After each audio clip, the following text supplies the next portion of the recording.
Hello creative people, আমি দেখাবো এলিমেন্টের উইজেট কীভাবে ডেভেলপমেন্ট করতে হয়। এটা হচ্ছে আমার HTML মার্কআপ। আর এখানে আমার কন্ট্রোলগুলোকে ডাইনামিক করতে হবে, মানে এরকম করতে হবে যে এখান থেকে চেঞ্জ করলে আমি এগুলো যাতে ডাইনামিক্যালি চেঞ্জ করতে পারি।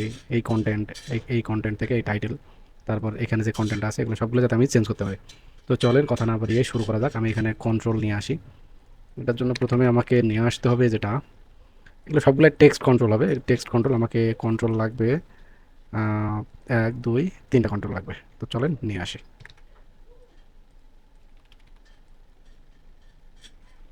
তো এই যে টেক্সট কন্ট্রোল নিয়ে আসলাম, এইটাকে নাম দেই আমি স্টুডেন্ট কাউন্টার, টাইটেল দিয়ে দিই টাইটেল। এখানে এটাকে টেক্সট ডকুমেন্টটা পরে চেঞ্জ করে নিচ্ছি। এখান থেকে আমার এই টাইটেল হবে, এটা ডিফল্ট টাইটেল, এটা রাখি ডিফল্ট টাইটেল।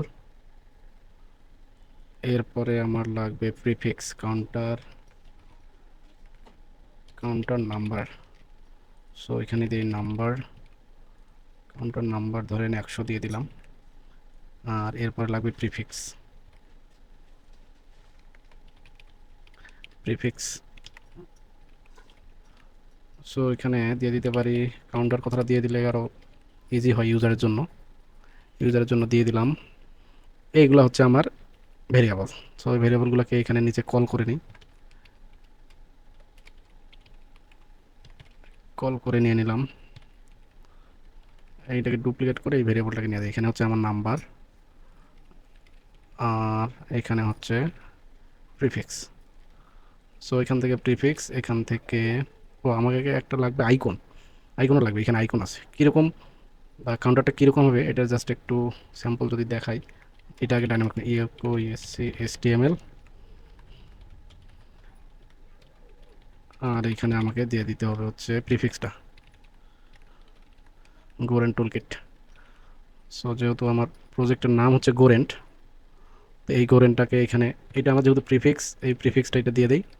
আর কাউন্টার নাম্বার হচ্ছে আমার এটা, হ্যাঁ।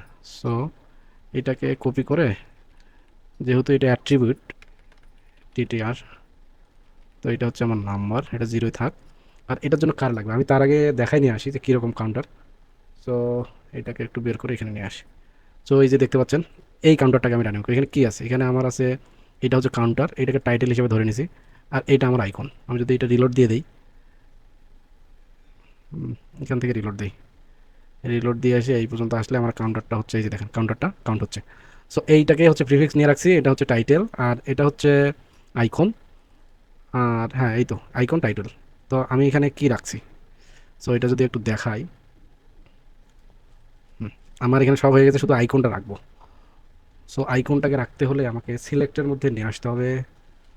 সো সিলেক্টটাকে নেই, এলিমেন্টারের কন্ট্রোল, প্রিফিক্স টাইটেল নাম্বার, আইকনটাকে নিচেই রাখি। এটা আসলে আপনার ইচ্ছা। এটাকে দিয়ে দিলাম কাউন্টার আইকন, এইটাকে দিয়ে দিচ্ছি কাউন্টার আইকন, এটাও টাইটেল শো করবে। এটা কোথায় শো করবে সেটাও দেখাবো, জাস্ট একটু, যেহেতু এগুলো হচ্ছে কাস্টম আইকন, তো যার কারণে আমি কিন্তু আইকনের লাইব্রেরি ইউজ করতে পারতেছি না।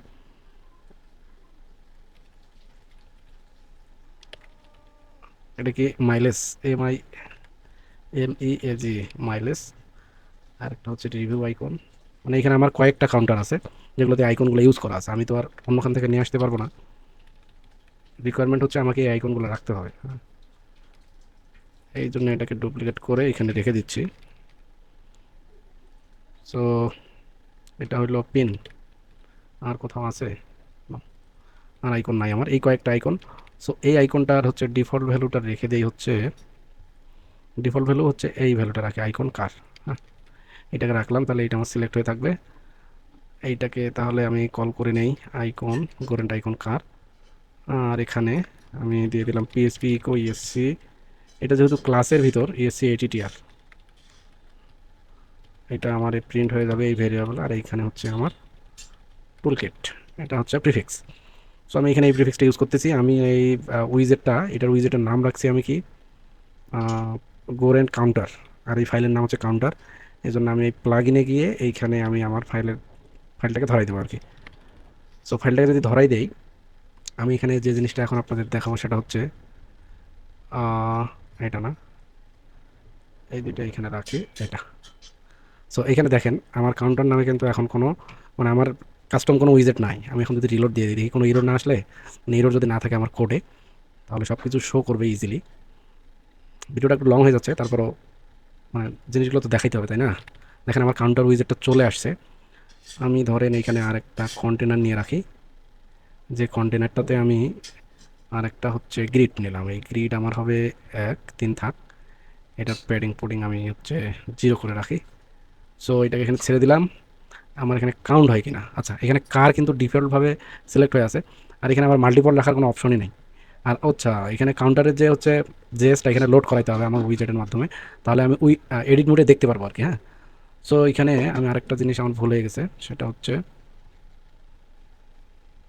আমি যে এই সিলেক্ট এই মাল্টিপলটাকে ফলস করে দেবো। আমার মাল্টিপল এখানে দরকার নেই, আমি তো একবারে শুধু একটা আইকনে দেখাবো, তাই না? আমি একটাই দেখাবো। সো আচ্ছা আমার এইটাকে এখানে নিয়ে আসি। আচ্ছা এইখানে আমার এটা শো করতেছে না, আমি যদি এখানে রিলোড দেই জিনিসটা একটু ক্লিয়ার হবে যে আমার আসছে কিনা, তাহলে বুঝতে পারবো। না, আমার আসে নাই, তার মানে কোথাও একটা, ও আচ্ছা আসছে, আসছে কিন্তু আমি দেখতে পাচ্ছি না। কারণ এটা হচ্ছে এটা এস্টিমেট দেবো। আচ্ছা মার্কআপে আমার এটার ব্যাকগ্রাউন্ড আছে ব্ল্যাক, তাহলে আমাকে ব্ল্যাক দিলে এটা চলে আসবে। আচ্ছা এখানে আমার যেটা ভুল হয়েছে সেটা হচ্ছে এটা 100, আর প্রিফিক্স হবে কে, তাই না? প্রিফিক্স হবে কে। আর এখন আমি যদি এটাকে রিলোড দেই, সম্ভবত হওয়ার কথা। হ্যাঁ, হয়ে গেছে দেখেন। আর এইখানে এটা চলে আসছে, আমার আইকনটা আসে নাই, তাই না? হ্যাঁ, এই যে এবার আইকনটা আসবে, একবার রেন্ডার না করলে তো আসবে না। চলে আসছে, আমি এখানে দেখি যে আমার আইকন সহ চলে আসছে। হ্যাঁ, তো এখানে কী কী অপশন রাখছি দেখেন, এখানে counter title, number, prefix, counter icon, এই কয়েকটা রাখলাম। কাউন্টারের আমার সব এলিমেন্ট আমার কি মানে সব কন্টেন্ট ডাইনামিক হয়ে গেছে। এখানে আরেকটা জিনিস, টাইটেলটা উপরে থাক আর টেক্সটের অপশনটা হচ্ছে নিচের দিকে থাক। সেই জন্য আমাকে এখানে যেটা করতে হবে সেটা এখানে আমাকে লিখে দিতে হবে লেভেল ব্লক ট্রু করে দিতে হবে। হ্যাঁ, তাহলে আমার মোটামুটি সবগুলো নেমে আসবে আর কি। সো দিয়ে দিলাম এখানে, আর এইটার লেভেল ব্লক ট্রুই আছে, তারপরও কি কাজ করছে এখানে? হ্যাঁ দেখেন এটা নিচে আসছে। সো রিলোড দিয়ে খেয়াল করেন এইটার মতো সবগুলো হয়ে যাবে। Just reload and wait. Okay, so একটু অপেক্ষা করতেই হবে আপনাকে। আর হুম, আচ্ছা এইখানে আমার দেখেন এখানে 100, কিন্তু এখানে আমার কি 0 দেখাচ্ছে? ওয়াই কেন? ও আচ্ছা, এখানে আরেকটা জিনিস আমার ভুল আছে, সেটা হচ্ছে কাউন্টার প্রিফিক্স হয়ে গেল, প্রিফিক্স হবে কে। হ্যাঁ, এটা আরেকটা জিনিস ভুল আছে, সেটা হচ্ছে আমাকে এই কাউন্টারের জেএসটা এই স্ক্রিপ্টের মধ্যেই মানে এই উইজেটের মধ্যে লোড করাইতে হবে। সো আমি যদি আমার লোড হচ্ছে কোনটা, অডোমিটার না কাউন্টার বক্স। সো আমি এইটা একটু দেখে আসি, হ্যাঁ, জেএসটা আসলে কোথায় আছে। আচ্ছা এইটা হচ্ছে আমার জেএস, আমি পেয়েছি। আমি এখন এই জেএসটাকে এখানে লোড করাই দিলাম। তো লোড করার ফলে যেটা হইলো যে আমার দেখেন একটা জিনিস খেয়াল করেন, এখানে 100 কাউন্টটা দেখাচ্ছে, কিন্তু আমার এখানে ইনস্ট্যান্ট যদি কোনো কিছু চেঞ্জ করি চেঞ্জ হচ্ছে না শুধু। আচ্ছা এবার চেঞ্জ হচ্ছে, কারণ এই যে জেএসটা দিয়ে আসলাম যে, এবার কিন্তু চেঞ্জ হচ্ছে। হ্যাঁ, জেএস বলতে এই জাভাস্ক্রিপ্টটুকু এখানে আমার কি বলে ইনলাইন স্ক্রিপ্টের মাধ্যমে আমি এখানে লোড করাই দিলাম। সো জাস্ট একদম ইজি, একটু রিলোড দিয়ে দেই।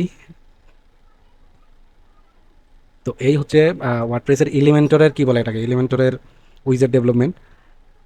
এখানে মোটামুটি শুধু কন্টেন্ট, আপনার যেই কন্টেন্টগুলো আছে এই কন্টেন্টগুলো যাতে আমরা এডিটর মোড থেকে চেঞ্জ করতে পারি। ধরেন আমি এখানে ইনস্ট্যান্ট 200 দিলাম, তারপরে এখানে প্রিফিক্সটাকে প্লাস দিয়ে দিলাম, তাহলে ইনস্ট্যান্ট যাতে আমার কি চেঞ্জ হয়, আমি টাইটেলটাকে কাস্টম টাইটেল, দেখেন এখানে কি বলে ইনস্ট্যান্ট চেঞ্জ হচ্ছে, আমি এখানে আইকনগুলো চেঞ্জ করতে পারতেছি, আর এখান থেকে পাবলিশ। এই তো মোটামুটি।